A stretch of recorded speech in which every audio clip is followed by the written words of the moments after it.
오늘은 말씀으로 살라 하는 제목으로 우리 하나님 말씀 함께 나누도록 하겠습니다. 베드로는 1절에서 그리스도인들이 마땅히 버려야 할 바를 모든 악독과 모든 기만과 외식과 시기와 모든 비방하는 말이라 그걸 버리라 이렇게 권면을 했습니다. 왜 우리가 이런 악한 것들을 버려야 되는가? 왜 우리 입술에서 비방하는 말들을 하지 말아야 되는가? 하나님께서 우리 행동을 다 보시고 하나님께서 우리의 말을 다 들으시기 때문에 그런 겁니다. 그게 기본적인 겁니다. 하나님 우리의 행동을 보실 뿐만 아니라 우리의 말까지 들으신다 하는 것이 너무나 놀라운 일이죠. 근데 사실 말과 행동은 하나입니다. 여러분들이 말하는 대로 여러분들은 삶을 살게 돼 있고 여러분들이 말하는 대로 인생이 그렇게 바뀌게 돼 있습니다. 그래서 어떤 말을 우리가 입으로 하느냐 이것이 우리의 삶도 그렇게 만들어가기 때문에 중요한 것이고 또 그 말을 하는 그 근본 우리의 생각이 어떠하냐 우리의 마음이 어떠하냐 그래서 중요한 겁니다. 아모스서 5장 14절 보시면 너희는 살려면 선을 구하고 악을 구하지 말지어다 만군의 여호와께서 너희의 말과 같이 너희와 함께 하시리라 이렇게 말씀하고 있습니다. 우리가 말하는 것과 같이 우리가 하나님에 대해서 어떻게 말하면 하나님이 네가 그렇게 말한다고 그럼 내가 그렇게 너와 동행해 주겠다 이런 말씀입니다. 굉장히 심각한 말씀인데 더 심각한 말씀이 있죠. 민수기 14장 28절 보시면 내 삶을 두고 맹세하노라 너희 말이 내 귀에 들린 대로 내가 너희에게 행하리라. 아주 심각하죠. 우리가 말하는 대로 하나님이 그대로 행해 주시겠다 이렇게 말씀하고 있는 겁니다. 여러분들이 지금 하고 계신 그 말을 한번 잘 생각해 보시고 하나님께서 그대로 우리와 동행하시고 그대로 행해 주신다면 우리의 인생은 어떻게 될까요? 어떻게 될 것 같으십니까? 그러니까 우리가 사용하는 언어들이 얼마나 신중해. 그래서 무릇 더러운 말은 너희 입 밖에도 내지 말라 이렇게 얘기했고 잠언에서 죽고 사는 것이 혀의 권세에 달려 있다 이렇게 말씀하고 있습니다. 정말 죽고 사는 게 혀의 권세에 달린 이유는 광야 1세대를 보면 잘 알 수 있습니다. 우리 생각에 광야에서 만나를 먹여주시고 물이 없는데 물을 주시고 하면 좀 불편하긴 하더라도 그래도 좀 원망이나 불평은 하지 말아야 되잖아요. 그죠? 우리를 자유인으로 노예에서 자유인으로 해방시켜 주셨고 또 하나님이 직접 구름 기둥과 불 기둥으로 동행하시고 또 먹을 거 계속 주시고 그러면은 조금 불편하더라도 물이 없으면 물이 또 없네. 모세님 물이 또 없습니다. 좀 불편한데 물을 좀 주시지요. 하나님께 기도하셔서 이렇게 하시면 좋을 것 같잖아요. 근데 이 사람들은요 무조건 죽이려고 우리를 데리고 나왔냐 이렇게 원망하고 불평하는 거예요. 결국에 광야 1세대는 그들의 말대로 다 죽었습니다. 원망하는 대로 불평하는 대로 하나님께서 그렇게 하셨다는 거예요. 그렇게 되지 않기 위해서 이 성경에 그런 내용들이 기록이 되어 있는 겁니다. 너희들 이거 거울로 삼아야 된다. 이렇게 살면 안 된다 하는 겁니다. 그래서 베드로도 모든 악독과 모든 괴울과 외식과 시기와 모든 비방하는 말을 버리라고 2장 1절에서 권면을 한 것인데 모든이라는 말이 3번이나 붙었죠. 무슨 뜻입니까? 너무나 많다. 헤아릴 수 없이 너무나 많다. 그러니까 한 사람 안에 악한 행동, 악한 마음, 악한 말들이 너무나 헤아릴 수 없이 많다 하는 겁니다. 그러니까 죄가 얼마나 집요하게 우리의 삶을 파고드는가, 얼마나 집요하게 우리의 인생에 영향력을 끼치고 있는지 모릅니다. 그러니까 사람을 잘 보시면 태어나면서부터 본성적으로 죄인이죠.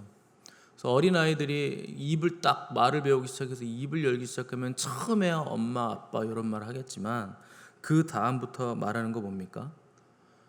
싫어, 안 해, 미워 다 이런 거죠. 안 먹어, 안 놀아, 니네 집 가 이런 거잖아요. 누가 부정적인 말 하라고 너는 꼭 부정적인 말을 해야 된다 부정적으로 얘기를 해야 된다 이렇게 얘기하지 않아도 그냥 본성적으로 죄인이라서 우리는 어둠 쪽으로 계속 치우친다는 겁니다. 성경 보시면 내가 어렸을 때에는 말하는 것이 어린아이와 같고 깨닫는 것이 어린아이와 같고 생각하는 것이 어린아이와 같다가 장성한 사람이 되어서는 어린아이의 일을 버렸노라. 무슨 말인가? 어린아이는요, 말하는 것도 어린아이예요. 어린아이는 어떻게 말합니까? 누가 말하는 거 생각 없이 따라서 말하는 거예요. 누가 행동하는 거 생각 없이 따라서 하는 겁니다. 그게 옳은지 아니면 나쁜지 선한지 악한지 이런 거 생각 없이 구분 없이 그냥 보면 배우고 들으면 그대로 말하고, 이게 어린아이죠. 그런데 장성한 사람이 되어서는 어린아이의 일을 버렸다. 분별을 할 수 있다는 겁니다. 그러니까 믿음이 장성한 사람이라면 이걸 내가 해도 되는 말인지, 이렇게 행동해도 되는 것인지 당연히 분별할 수 있어야 됩니다. 가장 쉬운 거 있잖아요. 주일날 교회 가야 되나, 골프 거래처에서 골프 치자고 하는데 골프 치러 가야 되나, 그걸 고민이라고 합니까? 여러분, 고민이 그렇게 없으세요? 그런 걸 고민하고 있게? 주일날 어디 가야 되는데 가야 되나 말아야 되나? 아니, 그게 생명을 살리는 일이면 가세요. 예수님도 주일에 안식일에 생명을 살려주시잖아요. 그 율법으로 걸린다고 하지 말라 그러는데 주님은 다 하세요. 그리고 물어보시죠. 야, 너네는 니네 집에 소가 구덩이에 빠지면 주일날 안식일이라고 건질 거냐 안 건질 거냐? 건지죠, 당연히. 소가 죽게 생겼는데, 하물며 생명이 죽어가는데 그렇게 오랫동안 지금 병에 걸려서 이렇게 처절하게 힘들어하는데 고쳐주는 게 당연한 거 아니겠냐. 안식일에 이거 해도 돼요 말아야 돼요? 여러분, 이런 거 지엽적으로 묻는 건 어린아이. 생명을 살리는 일이면 얼마든지 할 수 있는 거예요. 그럼 여러분, 응급 환자는 주일에 누가 살립니까? 의사가 살리고 간호사가 살려야지.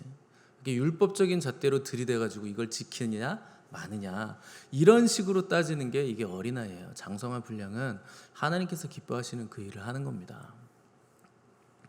그래서 갓난아이는, 어린아이는 분별력이 없고 생각이 없는 거죠.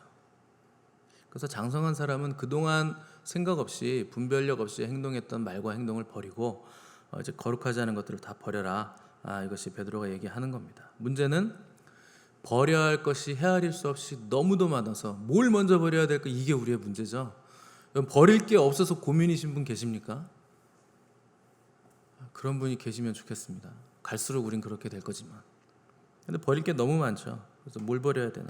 근데 여러분, 우리가 짓는 죄들을 다 쫓아다니면서 이거 잘라내고 이거 걷어내고 이거 다 버리려고 하면요, 탈진합니다. 여러분, 지금부터 3초간 코끼리를 생각하지 마세요. 그러면 코끼리만 생각하는 게 인간의 뇌예요. 죄를 짓지 말아야지. 그럼 죄만 생각해 보세요. 죄를 짓죠. 그 방법이 없어요. 그러니까 죄를 짓지 않기 위해서 죄에 집중하는 것으로는 죄를 벗어날 수 없습니다. 불가능합니다. 그래서 베드로가 가장 탁월한 방법을 알려주고 있는데 그게 2절입니다. 2절. 갓난 아기들 같이 순전하고 신령한 젖을 사모하라. 이는 그로 말미암아 너희로 구원에 이르도록 자라게 하려 함이라. 무슨 말인가? 죄를 벗어날 수 있는 방법이 뭔가? 어둠에 집중하지 말고 빛에 집중해라. 말씀을 사모해라. 얘기를 하는 겁니다. 그러니까 버리는 건 행동에 관한 것이지만 이 신령한 젖을 사모하는 건 내면에 관한 문제죠. 여러분들이 마음을 바꾸고 내면을 바꿔주는 문제입니다. 그러니까 사람의 내면이 어떠하면 그 사람도 그러하기 때문에 그래서 지킬 만한 것보다 더욱 마음을 지켜라. 이렇게 성경은 얘기하고 있는 거죠. 그래서 마음을 지키려면 우리 마음이 바뀌어야 되는데, 여러분, 사람을 바꿀 수 있습니까? 사람이 사람 바꿀 수 있나요? 못 바꿔요. 내 자식도 내가 못 바꾸고 부부도 당연히 못 바꾸고, 사람은요 하나님만 바꿀 수 있어요. 그래서 사람을 바꾸는 것은 하나님의 말씀뿐입니다. 그러니까 여러분들이 바뀌고 싶잖아요. 그러면 말씀을 사모하셔야 돼요. 그게 신령한 처지입니다. 하나님의 말씀. 여기서 순전한이라는 표현을 썼는데 이게 아돌로스거든요. 근데 1절 보시면 모든 악독과 모든 기만이라는 단어 있죠. 이게 옛날 성경에서는 괴울이라고 번역했거든요. 이게 기만이라는 단어로 번역을 했는데 개역개정에서는 이게 돌로스예요. 어제 말씀드렸듯이. 근데 거기에 부정접두사 아를 붙이면 아돌로스가 됩니다. 그러니까 기만하지 않는, 괴울이 없는 이라는 뜻이겠죠. 부정어가 붙었으니까. 그게 바로 순전한이라는 단어입니다. 같은 단어인데 부정접두사를 붙여서 쓴 거예요. 여러분 말씀대로 살면서 말씀이 여러분을 속이거나 기만하거나 뒤통수를 친 적이 있습니까? 하나님이? 경험해 보신 분 있으세요? 야, 하나님 말씀대로 살았더니 뒤통수 맞았어. 이런 분 계세요? 그렇지 않습니다. 하나님의 말씀은 순전하다는 거예요. 절대 하나님은 사람을 기만하시거나 그분의 말씀도 절대 사람을 속이거나 기만하지 않는다 하는 겁니다. 그러니까 말씀대로 살아보시면 그 말씀이 얼마나 능력 있고 얼마나 순전한가 하는 걸 알 수 있어요. 그 말씀이 우리 영혼을 얼마나 강건하게 하고 순결하게 하고 능력 있게 하는가를 체험할 수 있는 겁니다. 왜 그런가? 말씀에는 능력이 있거든요. 말씀은 살아있거든요. 그 말씀이 우리 영혼을 정결하게 만들기 때문에, 우리를 능력 있게 하기 때문에 끊임없이 순전하고 온전한 하나님의 말씀, 그것을 사모하는 자들은 그 말씀을 계속 닮아가게 돼 있습니다. 그 말씀처럼 우리도 삶이 변해가게 돼 있고, 우리의 인격도, 우리의 마음도, 우리의 삶도 점점 말씀화되게 돼 있습니다. 그럼 생각이 말씀화되고, 마음이 말씀화되고, 양심이 말씀화되기 때문에 그 사람의 삶은 능력 있는 삶이 될 수밖에 없는 거죠. 말씀은 살아있고 능력이 있으니까. 그래서 모든 그리스도인들은 하나님의 입에서 나오는 말씀으로 살아야 됩니다. 사람이 떡으로만 사는 것이 아니고 하나님의 입에서 나오는 모든 말씀으로 산다. 떡으로 만이라고 했기 때문에 떡도 필요하죠. 육신에는 떡이 필요한 겁니다. 그러나 진정으로 필요한 떡은 하늘로부터 오는 신령한 떡, 말씀 대신 우리 구주 예수 그리스도, 그분이 우리에게 필요하다 하는 겁니다. 그래서 말씀은 예수 그리스도세요. 그분은 태초부터 계셨던 말씀이십니다. 그리고 그 말씀을 통해 모든 세상이 지은 바 되었고, 지은 것이 하나도 그가 없이는 된 것이 없기 때문에 말씀 없이 세상은 존재할 수 없는 겁니다. 그러니까 말씀이요 세상을 붙들고 있는 거예요. 말씀이 세상을 존재하게 하는 겁니다. 말씀이 우리의 육체, 마음, 우리의 영혼, 그러니까 인간의 전인격을 다 붙드시는 거예요. 그렇기 때문에 우리가 그분을 힘입어 살며 기동하고 있느니라. 그러니까 말씀 없이 살 수 있는 존재는 없습니다. 그가 인지하든 인지하지 않든 간에 그는 하나님의 말씀에 붙들린 바 되어서 그 존재로서 존재하고 있다 하는 겁니다. 당연히 말씀 없이 세상을 살아갈 수 있는 그리스도인도 불가능합니다. 그런 사람은 없는 겁니다. 3절에서 너희가 주의 인자하심을 맛보았으면 갓난 아기들 같이 순전하고 신령한 젖을 사모해야 된다. 자, 갓난 아기가 엄마의 젖을 맛보았으면 그 젖을 찾고 기다리고 사모하는 것처럼 너희가 하나님의 구원의 능력, 그 말씀을 통해서 정말 거듭났다면, 진정으로 거듭난 그리스도의 백성이라면, 살아있고 항상 있는 영원한 말씀으로 거듭났다면 너희가 그 맛을 알았기 때문에 이제부터는 그 말씀의 능력을 경험했으므로 더욱더 그 말씀을 사모해야 된다 하는 겁니다. 여기서 순전한 젖이라는 표현이 나왔는데, 그러니까 혼합되거나 변질되지 않았다는 겁니다. 말씀에 뭘 섞지 말라는 거죠. 말씀은 순수하고 그 순수한 말씀 그대로 사모하고 받아들여라. 사람들에게 이해시키기 위해서 말씀에 물 타면 안 되고 희석시키면 안 되고 또 이상한 다른 것 첨가해서 변질된 말씀을 만들어서도 안 된다 하는 겁니다. 그래서 여러분 말씀을 받아들일 때는요 순수하게 받아들이셔야 돼요. 왜 그러냐? 하나님의 은혜는 말씀을 통해서 우리에게 전달되기 때문에 여러분들이 말씀을 순수하게 받아들이지 않으면 순수한 은혜가 오지 않습니다. 말씀에 뭘 섞으면 하나님의 은혜에 뭐가 섞이는 거예요. 그 불순물을 첨가하면 은혜에도 불순물이 첨가되는 것이고, 그래서 여러분 아기를 가진 엄마들이 모유 수유할 때 보면 뭐 안 먹죠. 감기약 같은 거. 여러분 다 그렇게 해보셨잖아요. 감기약도 안 먹고 담배도 안 피고, 담배 피시는 분은 없죠. 술도 안 마시고 이상한 약 안 먹죠. 왜요? 아기에게 퓨어한 모유를 수유하기, 순수한 모유를 수유하기 위해서. 근데 그렇게 순수한 순전한 그 젖이 준비돼도 어린아이가 먹지 않으려고 하는 또 상황이 발생할 수 있는데, 그러면 두 가지 이유가 있는 겁니다. 첫 번째 문제는 아이가 아파서 그래요. 그죠? 병들면 뭘 먹지 않습니다. 그러니까 성인이든 어린아이든 질병이 오면 식욕을 잃게 돼 있어요. 마찬가지로 영적으로 병이 들면 가장 먼저 나타나는 현상이 뭐겠습니까? 말씀을 사모하지 않는다. 그러니까 말씀을 듣기 싫은 거죠. 그 병이라는 건 사실 죄거든요. 죄가 들어오자마자 병이 생긴 거기 때문에 죄와 병은 긴밀하게 맞닿아 있을 수밖에 없는 겁니다. 태초 에덴에는 병이 없었는데 죄를 짓자마자 이제 질병이 생기고 수명의 한계가 생겼기 때문에. 여러분, 죄를 짓고 영혼의 병이 들어보십시오. 여러분, 교회에 오면은 기분이 좋을 리가 없잖아요. 그래서 가장 먼저 보기 싫은 사람이 누굽니까? 목사가 제일 보기 싫어요.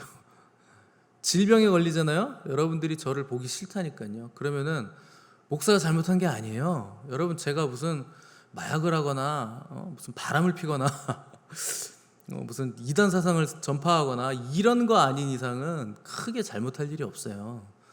뭐 죄를 짓지 않으면 목사가 잘못할 게 뭐 있습니까?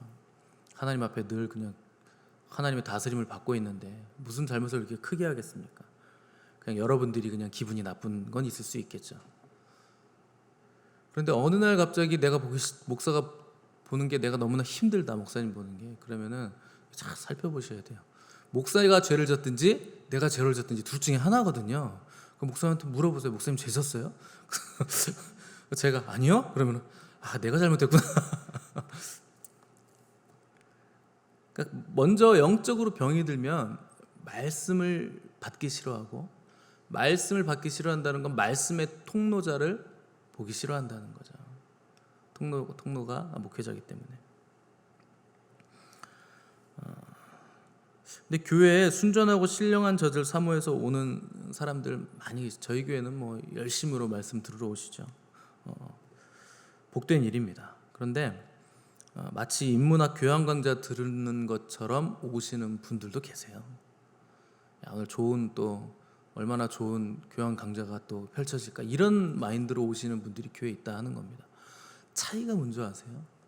두 분 다 사모하는 거예요. 그런데 정말 신령한 젖을 사모하시는 분들, 말씀을 사모하시는 분들은요, 주일날 말씀만 듣는 신앙생활을 하진 않습니다. 내 삶 속에서도 말씀이 있어야 돼요. 내가 하나님 말씀을 사모하셔야 돼요. 말씀을 목사에게만 의존하시면 안 돼요. 그러면 신앙생활에 힘이 없어집니다. 능력이 없어져요. 심지어 목사는 무조건 말씀 잘 전해야 된다. 목사가 말씀 전하는 게 시원찮으면 그 주 예배는 망쳤다, 이런 식으로 생각하시는 분들도 있습니다.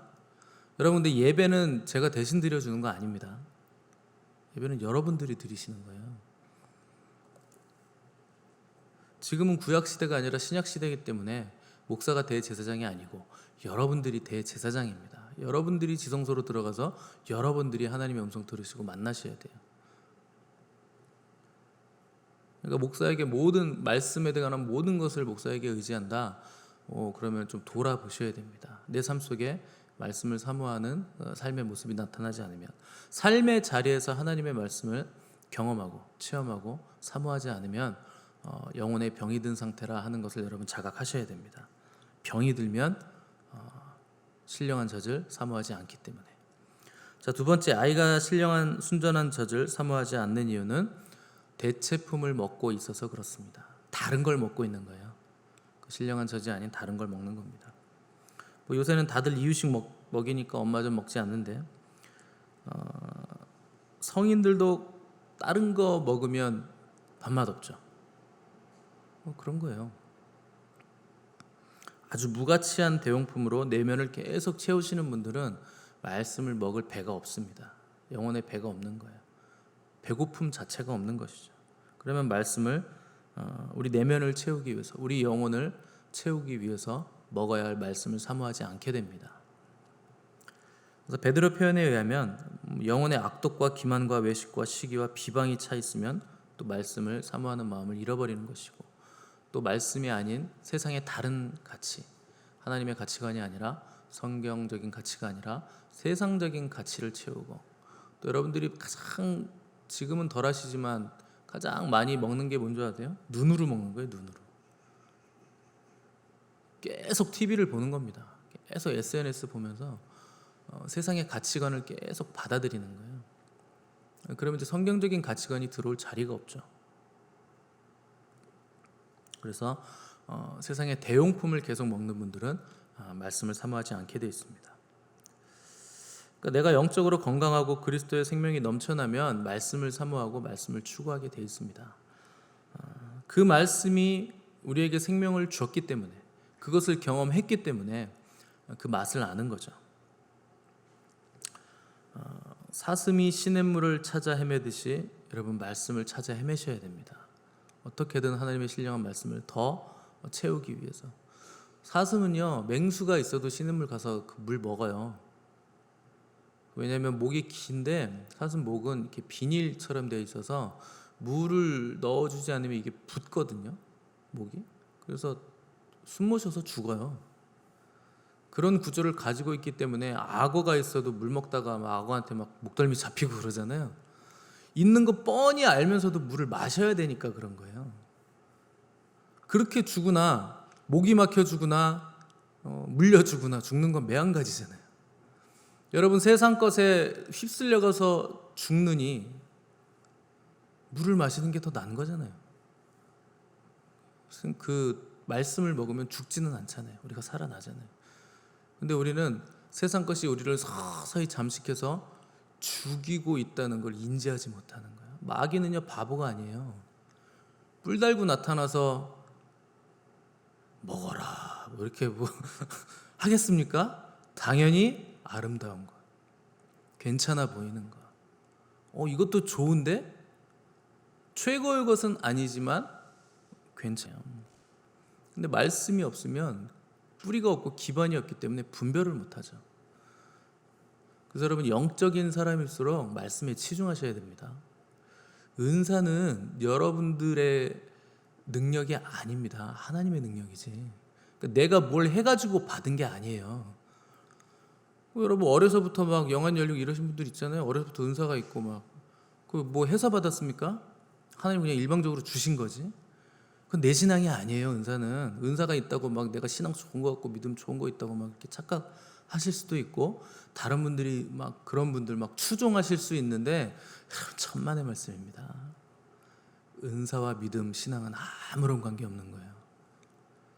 그러니까 뭐가 나한테 자꾸 나타난다, 뭔가 그 신령한 일들이 자꾸 일어난다, 그분은 그럴수록 더욱 말씀을 사모하셔야 돼요. 교회는 말씀과 성령이에요. 다른 거 없습니다. 그래서 거룩이 뭡니까? 말씀과 기도죠. 하나님의 말씀과 기도로 거룩하여짐이니라.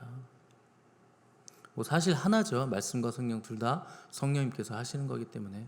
누가 말씀을 조명해 주시겠습니까? 성령님이 조명해 주시죠. 누가 말씀을 기록했습니까? 성령님의 그 감동으로 다 기록을 한 것이죠.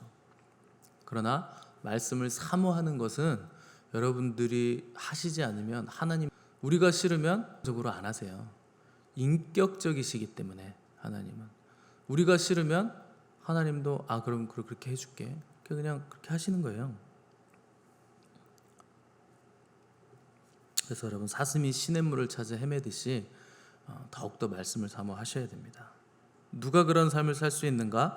너희가 주의 인자하심을 맛보았으면 그리하라. 구원받았으면, 정말 하나님의 백성이면, 하나님의 사랑과 예수 그리스도의 은혜와 성령님의 역사하심을 맛보았으면 너희는 갓난아이들처럼 그 말씀, 신령한 젖을 사모하라 하는 겁니다. 하나님 말씀을 대용할 수 있는 다른 대용품은 없습니다. 세상 어디에도 없어요. 세상 밖으로 우주로 나가셔도 없어요. 무엇이 말씀을 대신하겠습니까? 이 땅 위에 무엇을 가지고 살아있고 영원한 항상 있는 하나님의 말씀과 비교하겠습니까? 말씀을 사모하시기 바랍니다. 그것이 성숙한 신앙인과 미성숙한 신앙인의 결정적인 차이예요. 말씀이 없으면요, 뭐가 막 되는 것 같아도요, 성장이 일어나지 않습니다. 성장이 일어나지 않으면요, 성숙할 수도 없는 거예요. 그럼 맨날 그 나물에 그 밥이죠. 10년 전에도 저랬는데 10년이 지나도 똑같아요. 왜 그럴까요? 하나님의 말씀을 사모하지 않기 때문에 그렇습니다. 그래서 주의 인자하심을 맛본 사람들, 하나님의 사랑과 예수 그리스도의 은혜로 풍성함을 경험한 사람들은 말씀을 읽고 묵상하고 찾고 기다리고 사모하심으로 그리스도의 장성한 분량에 이르게 될 것입니다. 저 여러분들이 이 은혜를 받으시기를 간절히 바랍니다. 함께 기도하겠습니다.